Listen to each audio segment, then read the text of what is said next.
What up, Pokemon fans? It's your boy, the Ashraman, back with a promised unboxing of my first ever submission. I chose to use Ace purely because of price point, and I just wanted to see, what it'd be like to get cards graded from them. I've heard mixed reviews.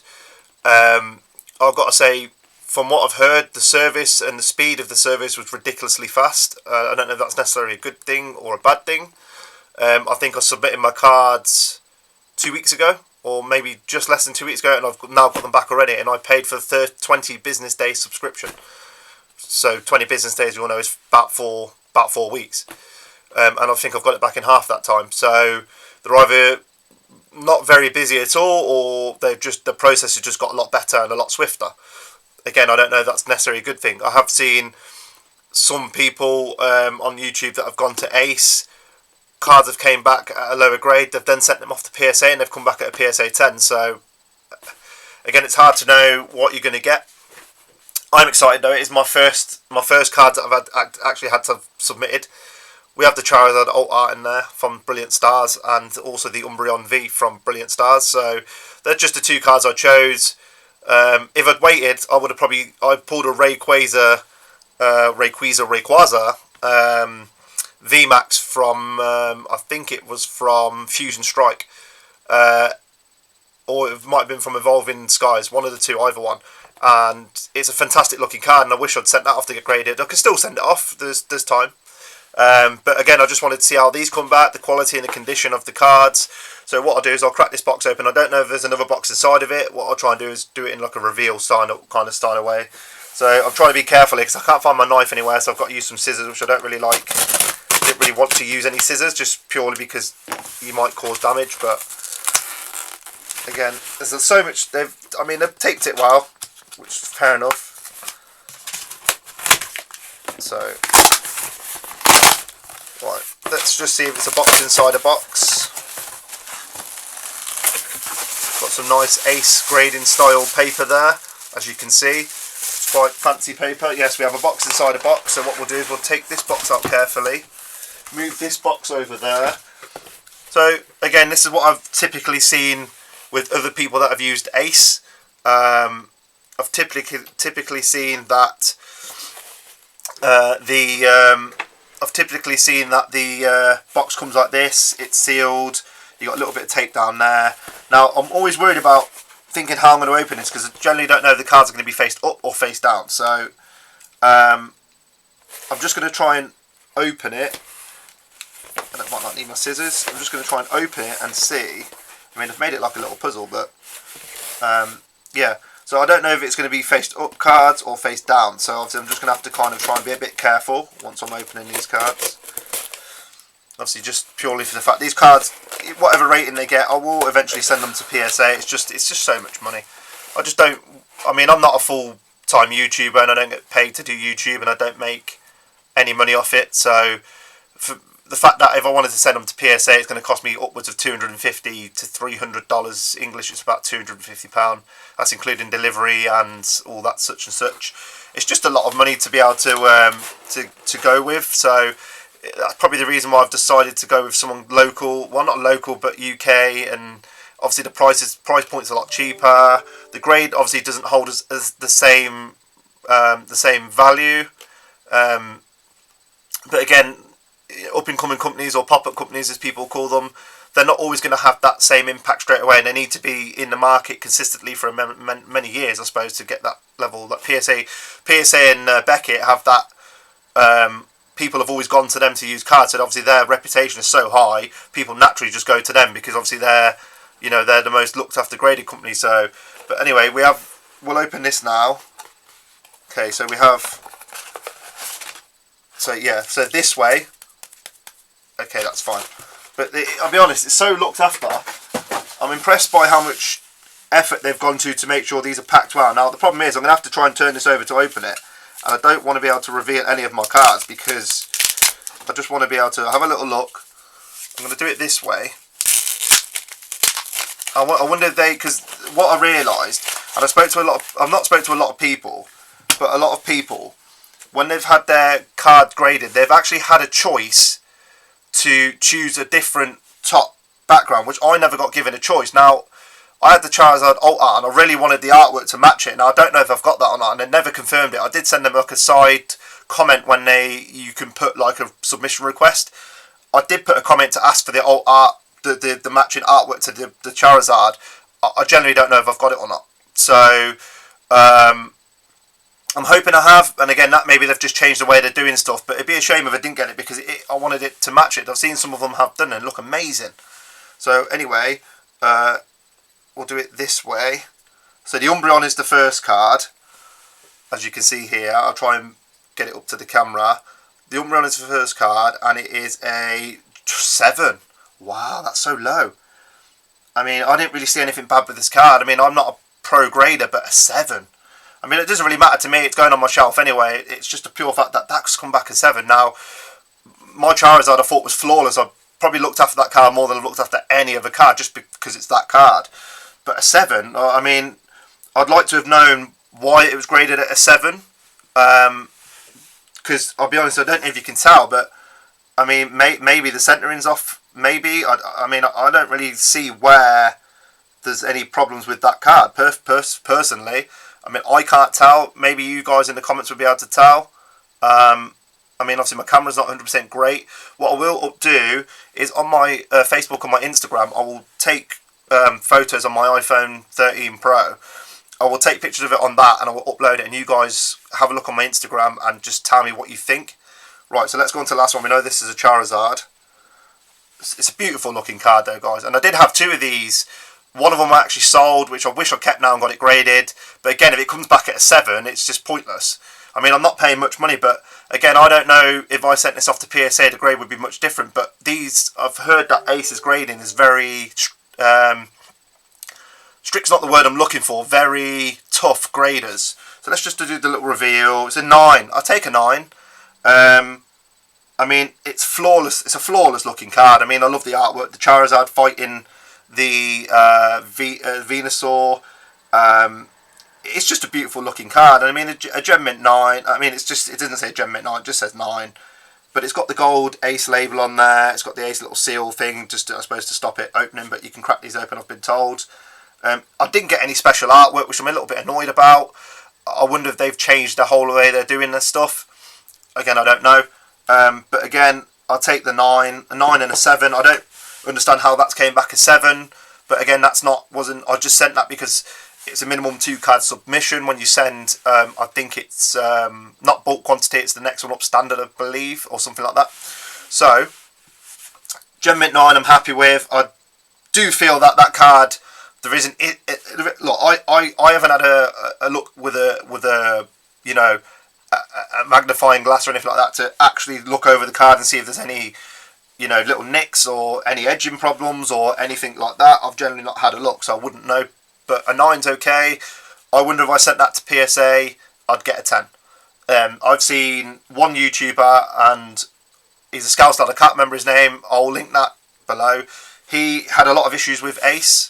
All his cases came back cracked, the sealant, I mean, there straight away, I mean, I don't see many issues, maybe a few little scuffle marks, little nicks in the corners and stuff, but from what I've seen on his cards, the grading slabs, they came back and they were absolutely battered, like, I mean, they were bad, and apparently all 30 of his cards that he had graded were the same. These don't look too bad, and maybe they've upgraded their plate and they've changed the way they're doing stuff. I mean, like I say, haven't had a run through of it. I only know it because I've seen a video from PSA from about 20 years ago how they do it, so I kind of have an idea how the process works. But again, like I say, they're an up-and-coming company. So again, they're always going to try and see which is best for their business, how they're going to make things better, work, and all that stuff. But it says that's a mint 9 and an in-ear mint 7, so I mean, I don't see... I mean, that one, okay, I can accept a 9 mint, that's fairly decent. I just feel like, I wonder if I sent that off to PSA, it would be a better grade. Again, it's that price point thing, you're sending a card off to PSA, it's going to cost you hundreds plus pounds. And plus, it's like, I mean, it is a fantastic look card. I will probably wait anyway to send that off because I don't plan to sell it or anything like that. It's part of my Brilliant Stars collection, which At the moment, I'm probably about, I think I'm 114 cards out of 390 something cards. Now, people are probably saying there's not 398 cards in the set. There actually is, because if you count all the reverse hollows, rares, full hollows, trainer galleries, alternate art, basically every single card you have to collect to complete the set is 100%. Like, you've got every card in each variation. It's about 300 something plus cards, and I think I need 114. And the majority of them are either trainer galleries, the gold full art cards, or the rainbow V or VMAX. I think the VMAXs. So there's still a bit to collect. I am taking a bit of a back step. I've mentioned this in my previous video.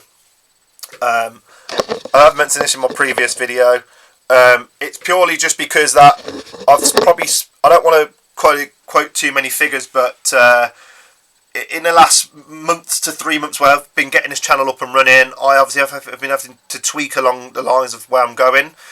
I do feel I need to take a step back, just assess my situation of how I want to view myself as a PokeTuber, because obviously I want to be able to attract subscribers, and I need to work on the whole thing, as in like social media, Facebook. I need to get myself into the habit of doing everything at once. I backlog myself. I've still got 7 videos that I'll drop in today. I've got to cut and edit them in a minute, and they are all going to be dropped at the same time, and including this video, which I didn't really want to do. I wanted to spread it out over the next week or so, but I'm just running out of time to do stuff, guys. I work a full-time job. I am also trying to test the waters of making a business, which obviously is stressful. Trying to put everything in place. So I love doing this YouTube content. Obviously I generally want to be able to get my subscribers up, and I'm not asking for people to donate money to me. I'm not asking for people to put the word out that you need subscribers. I want you to enjoy my content, and I don't want it to be a forced thing where you just I've just added him and don't really watch it. I want people to generally enjoy it. So feedback is always the best thing, negative or positive. I always believe that in life, that if you can't adapt to negative feedback and better yourself, I know you've got to stick true to who you are and what you want to be as a streamer and as someone that presents himself. But you also have to take that movement to look at what people are looking for and how you can adapt your style to add to what's going on in the world and what's going on with people that are streaming. Like myself, I've only just started getting into this. I think I've come leaps and bounds since the first video I ever made. I was so nervous when I did my first video. Now I can just talk on camera for fun, but I need to learn how to present myself as a better PokeTuber, because I want to do this. I want to continuously do this and keep going. I've got so many big plans for the 30th birthday of Pokemon. It's so far away though, but it's great because I've got that time to put things in place, and I do have a good idea. I will kind of share half the idea now, and it is an idea I'm going to put across to lots of people. It's obviously the first people I have to talk to is Pokemon Center, which I'm going to be calling part of their sales, or maybe recruitment, not recruitment team, but sort of their sales sort of ideas team, whatever you want to call it. And the idea I had was to make an annual event for Pokemon, and that's not just for the top YouTubers. It's not just for people that play Pokemon Go. It's for everybody that loves Pokemon. Obviously, the only issue you have with that is because you have people from all over the world that like Pokemon. So it's very hard to do it in every country at a different date. So my idea was something like to have an event where you can have an event. It'd be one location a year, basically like the concept of WrestleMania. People bid to have the rights to have that event in their city, in that whatever country. Obviously, WrestleMania is basically just in America. But I don't see why you couldn't have it in the UK. I don't see why you couldn't have it in Australia. I don't see why you couldn't have it in Japan. Obviously, I don't see why you couldn't have it in America. And it become that idea of where you do the first one and how good it works to go on to the next one, and so on and so forth.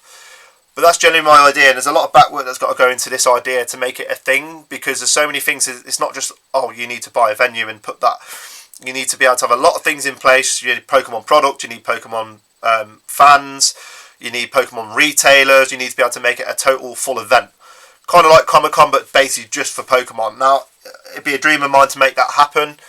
This is the first time I've announced it, because I was, I didn't want to really announce anything in a way until it was a concrete idea and I had some backing for it. And I'm not a famous person. I'm just an average guy, but a guy that loves, you know, I love a mixture of a lot of stuff, and you can see part of that behind me. That's, you know, I'm into sports, everything. Pokemon, I feel there's a lot of fans that deserve to have this event. That's personally why I wanted to do it, or try and make it happen, or get people on board that can make that happen.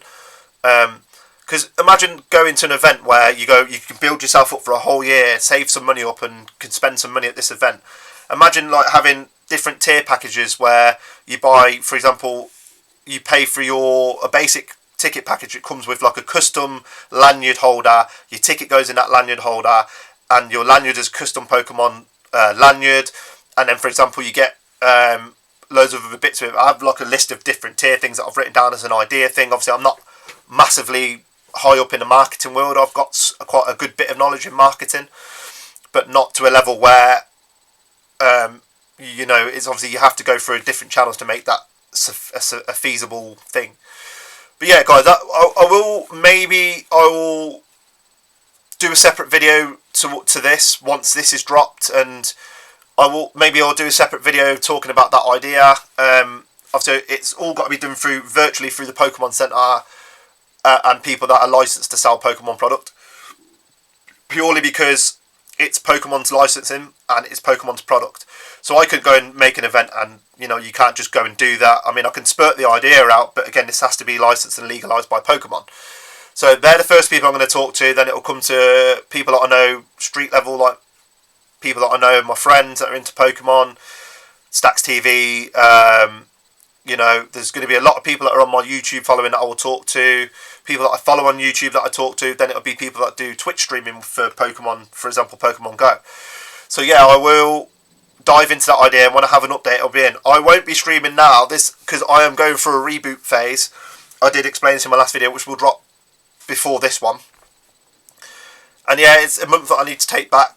I've just taken a step back, upgrading all my camera systems, upgrading everything, getting it all sorted, and get myself back onto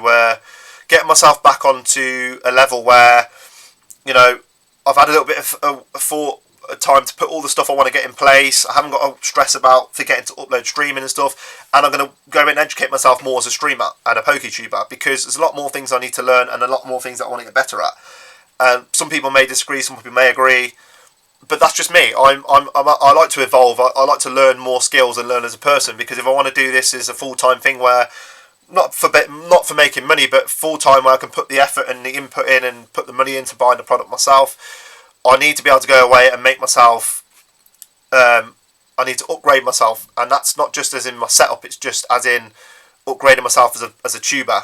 And you know, so yeah, basically that's just a little bit of a thing. It started off, it's all positive, guys. It's not negative. I'm not upset, I'm not down.